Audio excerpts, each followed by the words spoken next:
Assalamualaikum warahmatullahi wabarakatuh. Kembali lagi di vlog tugas.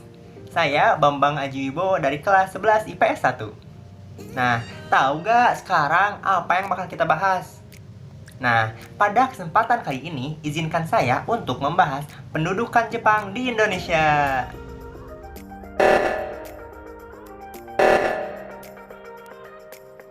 Perang Dunia II di Asia dimulai pada 8 Desember tahun 1941, tepatnya pada saat tentara Jepang menyerang Pearl Harbor secara mendadak, yakni pangkalan Angkatan Laut Amerika Serikat terbesar di Pasifik.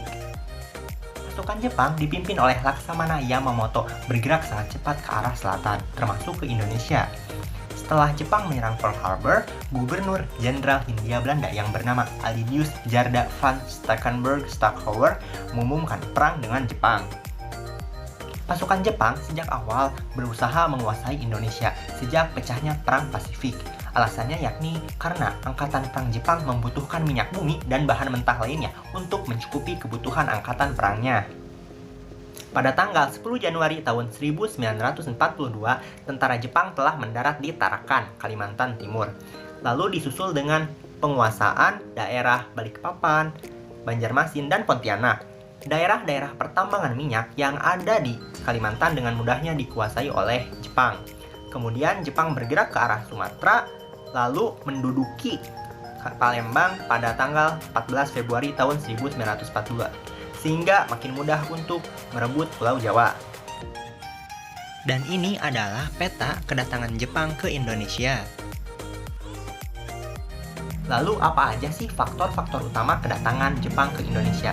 Yang pertama, Indonesia kaya hasil tambang yang dapat digunakan untuk keperluan perang. Yang kedua, Indonesia kaya akan bahan mentah yang dapat digunakan untuk industri dalam negeri Jepang. Yang ketiga, Indonesia mempunyai manusia atau sumber daya manusia yang banyak. Yang keempat, adanya ambisi Jepang untuk mewujudkan Hakoishiu. Dan yang terakhir, yang kelima, adanya kepentingan migrasi.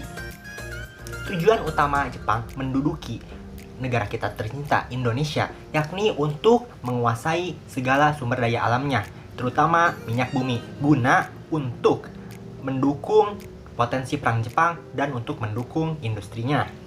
Jawa dirancang sebagai pusat penyediaan bagi seluruh operasi militer di Asia Tenggara, dan Sumatera sebagai sumber pasokan minyak utama. Lalu apa aja sih organisasi bentukan Jepang yang ada di Indonesia? Nah, yang pertama ada organisasi militer.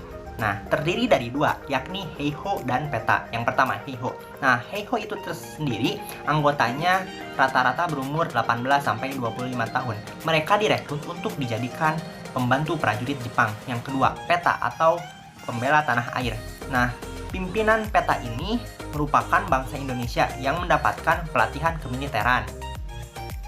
Nah, tahu nggak? Ternyata Jepang gak hanya mendirikan organisasi militer loh. Ternyata Jepang juga mendirikan organisasi semi-militer di Indonesia. Yang pertama ada Seinendan atau Barisan Pemuda. Yang kedua ada Keibodan atau Barisan Pembantu Polisi. Yang ketiga ada Fujinkai atau Himpunan Wanita. Yang keempat ada Jawa Hokokai atau Perhimpunan Kebaktian Rakyat Jawa. Dan yang terakhir ada Sui Shintai atau Barisan Pelopor. Selanjutnya, apa saja sih dampak pendudukan Jepang di negeri kita tercinta ini? Nah, ternyata Jepang menjajah Indonesia ini tidak hanya menimbulkan dampak negatif aja loh, ada juga dampak positifnya. Nah, penasaran kan? Ayo kita simak. Yang pertama, di bidang politik, dengan didirikannya PPKI dan BPUPKI. Dengan adanya dua badan ini, muncullah ide Pancasila. Lalu selanjutnya, di bidang ekonomi, dengan didirikannya KUMYAI atau koperasi yang bertujuan untuk kepentingan bersama. Selanjutnya di bidang sosial, yakni dengan munculnya atau timbulnya rasa kesatuan atau persatuan untuk mengusir para penjajah. Terakhir di bidang pendidikan, yakni dengan diperkenalkannya Nippon sentris dan diperkenalkannya upacara di sekolah. Lalu, apa aja sih dampak negatif pendudukan Jepang di Indonesia? Yang pertama, di bidang politik, dengan dibubarkannya organisasi-organisasi politik yang sudah ada di Indonesia. Yang kedua, di bidang ekonomi, yakni Jepang mengeksploitasi segala SDA dan SDM yang ada di Indonesia. Yang ketiga, di bidang sosial, dengan adanya perbudakan wanita dan kegiatan Romusa, yang tentunya menyengsarakan rakyat Indonesia tercinta. Yang terakhir, di bidang pendidikan, yakni waktu itu para guru-guru dipekerjakan sebagai pejabat, sehingga standar mutu pendidikan pada waktu itu mengalami kemunduran yang tajam. Cukup sekian presentasi yang bisa saya sampaikan, kurang lebihnya mohon dimaafkan. Terima kasih atas perhatiannya. Wassalamualaikum warahmatullahi wabarakatuh. Semansa Jaya.